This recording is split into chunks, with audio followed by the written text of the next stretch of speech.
The room was warm and clean, the curtains drawn, the two table lamps alight, hers and the one by the empty chair opposite.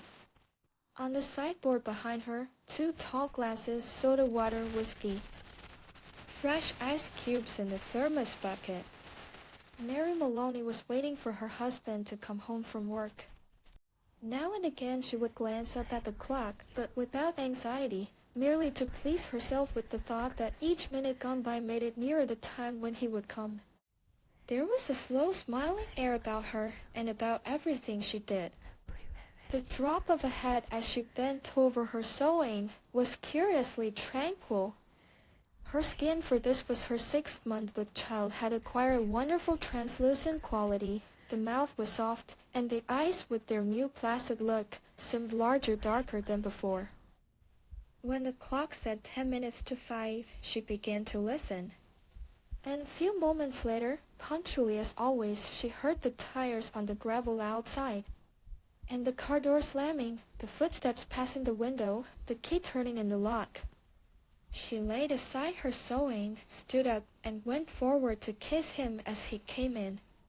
"Hello, darling," she said. "Hello, darling," he answered. She took his coat and hung it in the closet. Then she walked over and made the drinks, a astonishing one for him, a weak one for herself. And soon she was back again in her chair with the sewing, and he in the other, opposite, holding the tall glass with both hands, rocking it so the ice cubes tinkled against the side.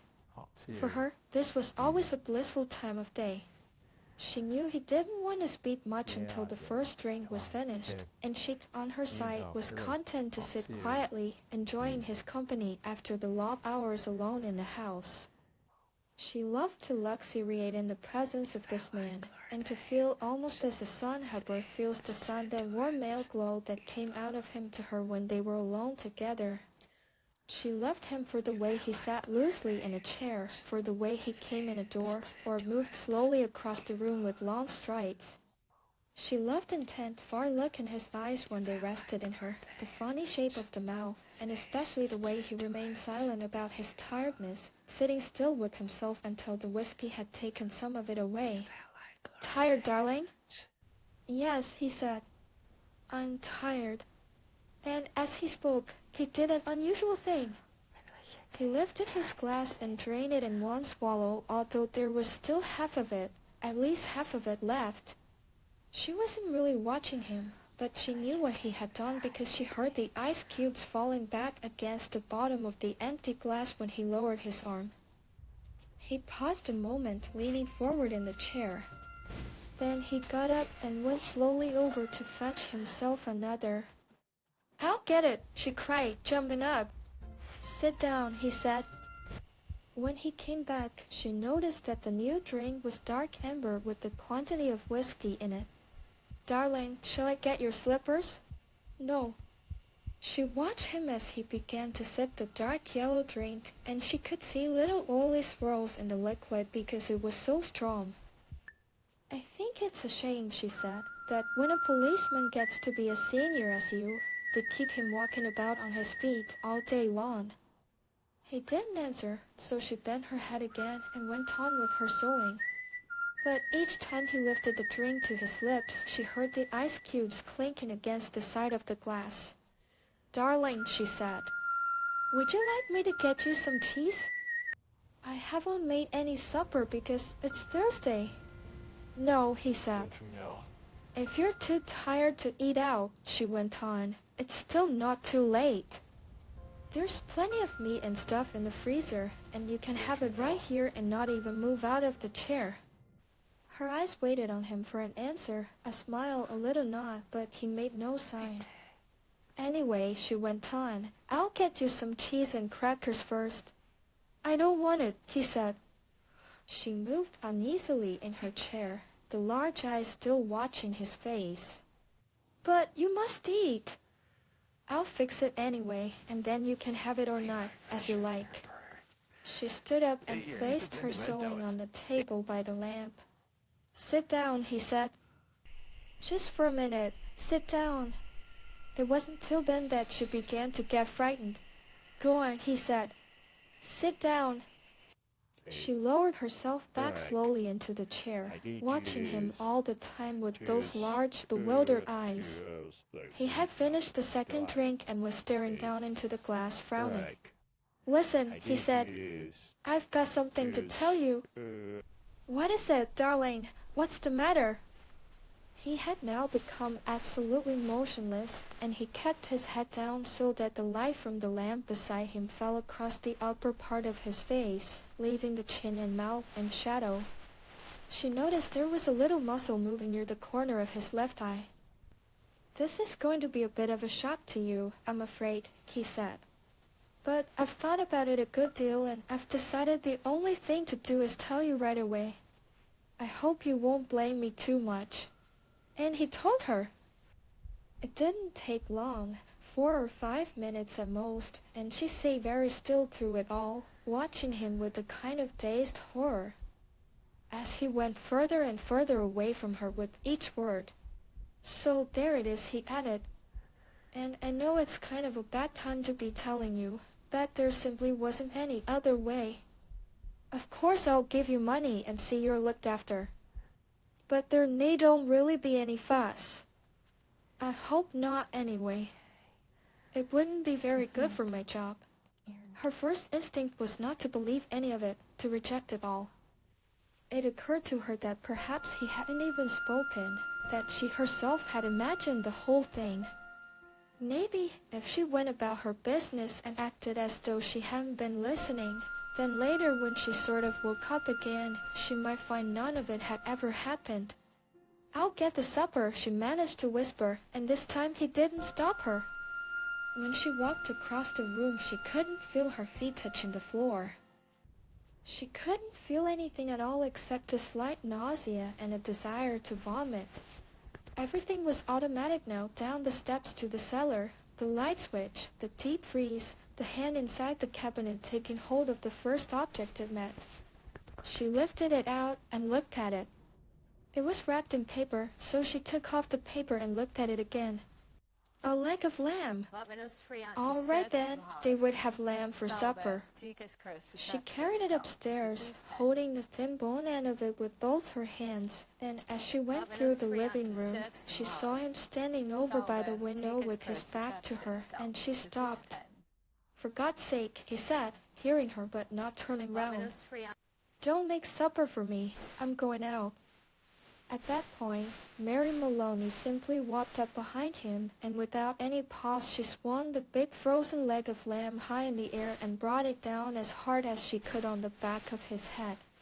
She might just as well have hit him with the steel club. She stepped back a pace, waiting, and the funny thing was that he remained standing there for at least 4 or 5 seconds, gently swaying. Then he crashed to the carpet. The violence of the crash, the noise, the small table overturning, helped bring her out of her shock. She came out slowly, feeling cold and surprised, and she stood for a while blinking at the body, still holding the ridiculous piece of meat tight with both hands. "All right," she told herself. "So I've killed him." It was extraordinary now, how clear her mind became all of a sudden. She began thinking very fast. As the wife of a detective, she knew quite well what the penalty would be. That was fine. It made no difference to her. In fact, it would be a relief. On the other hand, what about the child? What were the laws about murderers with unborn children? Did they kill them both, mother and child? Or did they wait until the 10th month? What did they do? Mary Maloney didn't know. And she certainly wasn't prepared to take a chance. She carried the meat into the kitchen, placed it in a pan, turned the oven on high, and shoved it inside. Then she washed her hands and ran upstairs to the bedroom. She sat down before the mirror, tidied her hair, touched up her lips and face. She tried to smile. It came out rather peculiar. She tried again. "Hello, Sam," she said brightly, aloud. The voice sounded peculiar, too. "I want some potatoes, please, Sam." "Yes, and I think a can of peas." That was better. Both the smile and the voice were coming out better now. She rehearsed it several times more. Then she ran downstairs, took her coat, went out the back door, down the garden, into the street. It wasn't 6 o'clock yet and the lights were still on in the grocery shop. "Hello, Sam," she said brightly, smiling at the man behind the counter. "Why, good evening, Mrs. Maloney. How are you?" "I want some potatoes, please, Sam."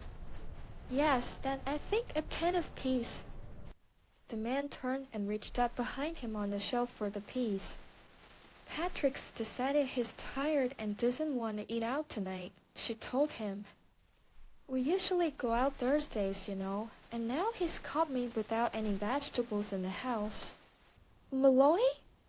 "No, I've got meat, thanks. I got a nice leg of lamb from the freezer." "Oh."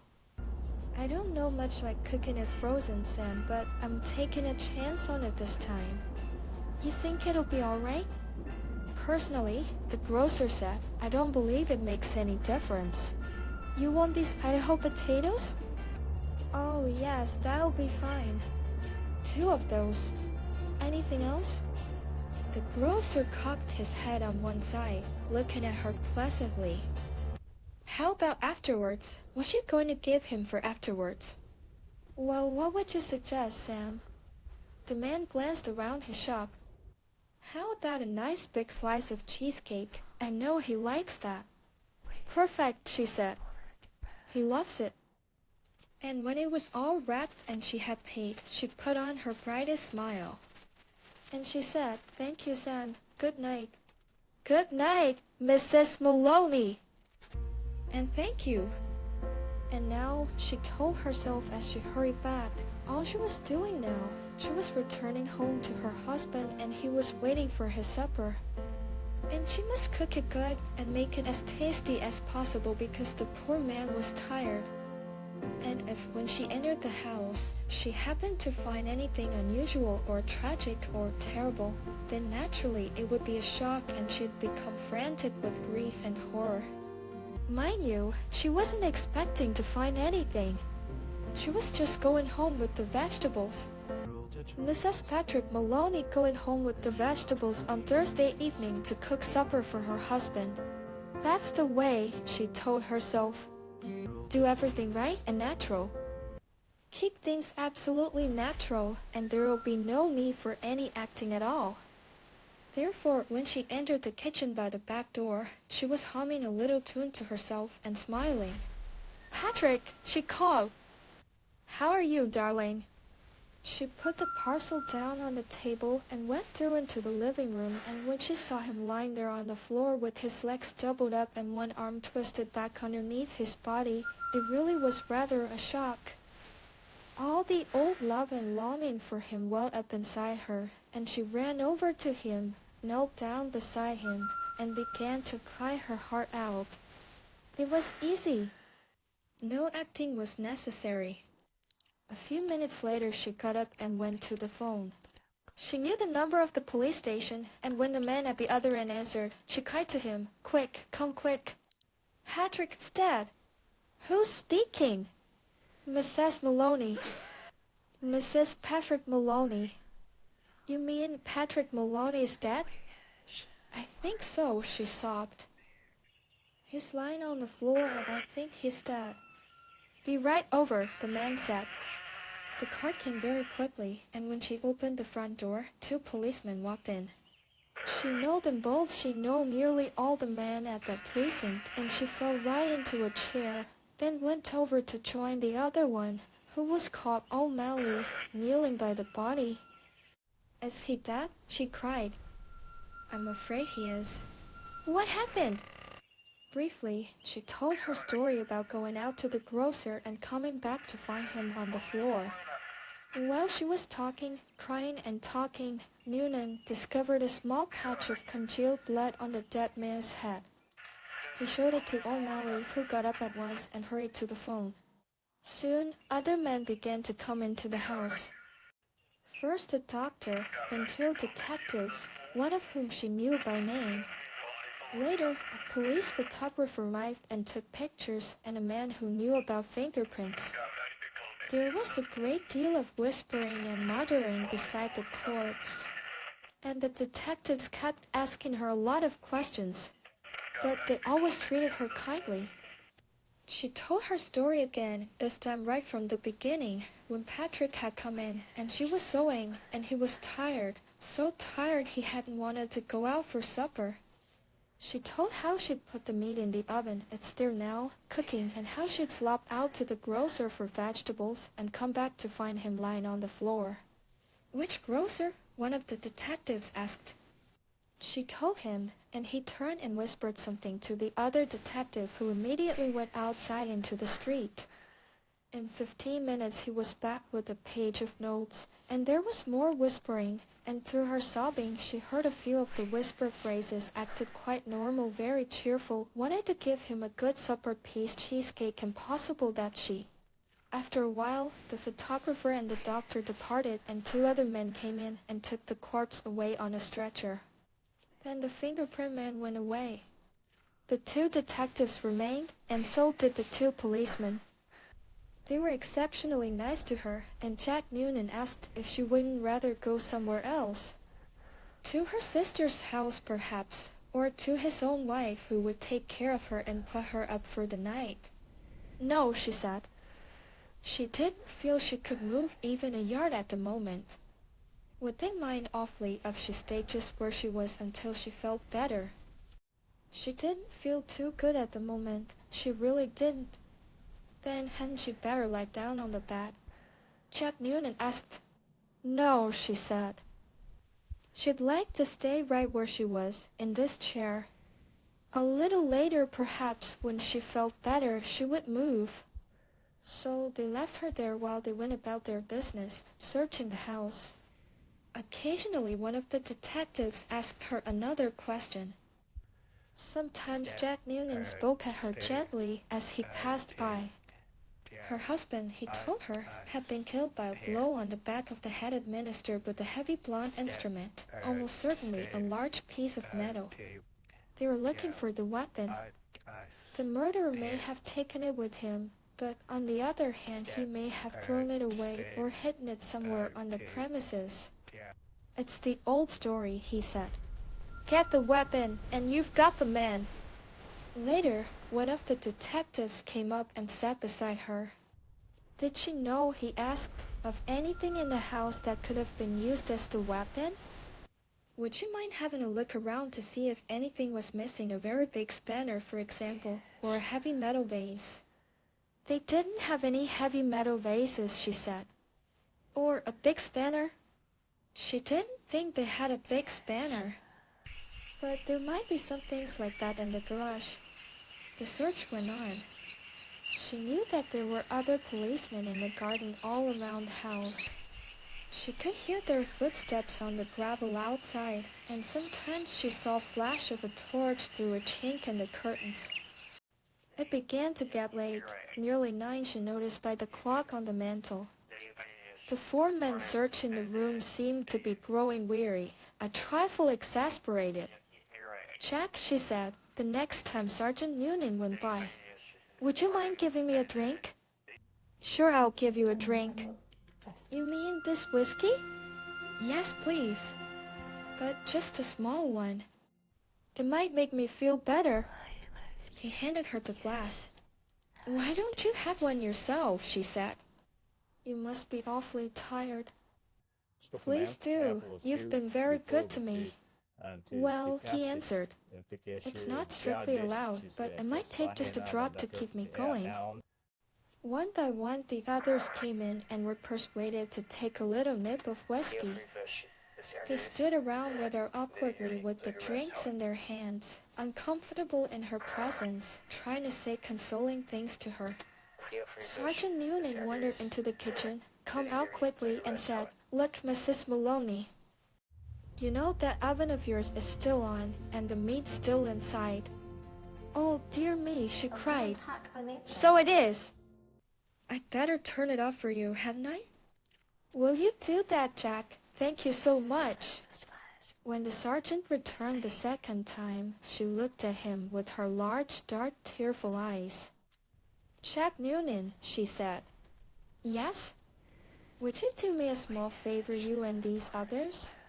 We can try, Mrs. Well, she said, here you all are, and good friends of dear Patrick's too, and helping to catch the man who killed him. You must be terribly hungry by now because it's long past your supper time, and I know Patrick would never forgive me, God bless his soul, if I allowed you to remain in his house without offering you decent hospitality. Why don't you eat up that lamb that's in the oven? It'll be cooked just right by now. Wouldn't dream of it, Sergeant Noonan said. Please, she begged. Please eat it. Personally, I couldn't have a thing, certainly not what's been in the house when he was here. But it's all right for you. It'd be a favor to me if you'd eat it up. No, better not finish it. She wants us to finish it. She said so. Be doing her a favor. Okay then, give me some more. That's the hell of a big club the god must have used to hit poor Patrick, one of them was saying. The doc says his skull was smashed all to pieces just like from a sledgehammer. That's why it ought to be easy to find. Exactly what I say. Whoever done it, they're not going to be carrying a thing like that around with them longer than they need. One of them belched. Personally, I think it's right here on the premises. Probably right under our very noses.